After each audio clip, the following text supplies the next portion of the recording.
Bakit di ka malimot to? Ano na ba?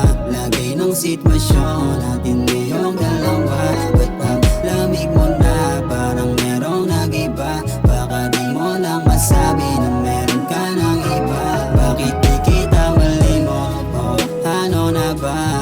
Lagay ng sitwasyon natin ngayong dalawa. Ba't ang lamig mo na parang merong nag-iba? Baka di mo lang masabi na meron ka ng iba. Kala mo di ko dama, uli ko na sa mata. Wala na yung dati lambingan natin dalawa, napalitan na rin ng kaba. Sinabi mo na pahinga, alam ko nakahulugan din naman to tanga. Gusto mo mapag-isa pero alam kong gusto mo lang pumunta sa kanya.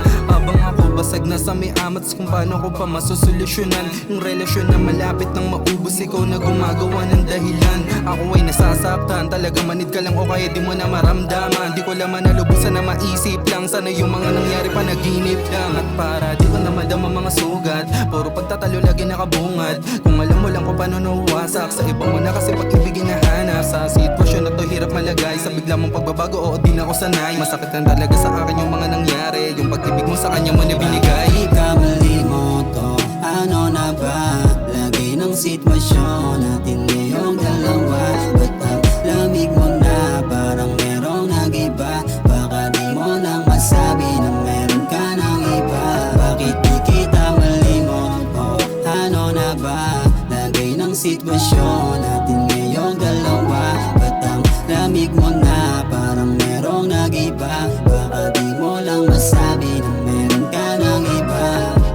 Masyadong malala mga nangyayari. Naghihinala ka na ng bababae pero di ko alam.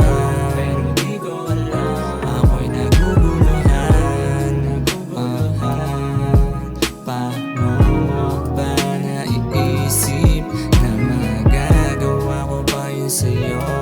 O baka ikaw yun at hindi ako? Kasi sanay ka naman. Balik na rin ako. Di ko akalain na mag-iiba ka sa tagalan natin magkasama. Lagi naman tayo masaya. Huwag mo na akong paikutin, di rin kita habulin. Di mo na ako magagamit, okay na ako mag-isa. Okay na ako mag-isa. Bakit di ka malimot to? Ano na ba? Lagay ng sitwasyon natin ngayong dalawa.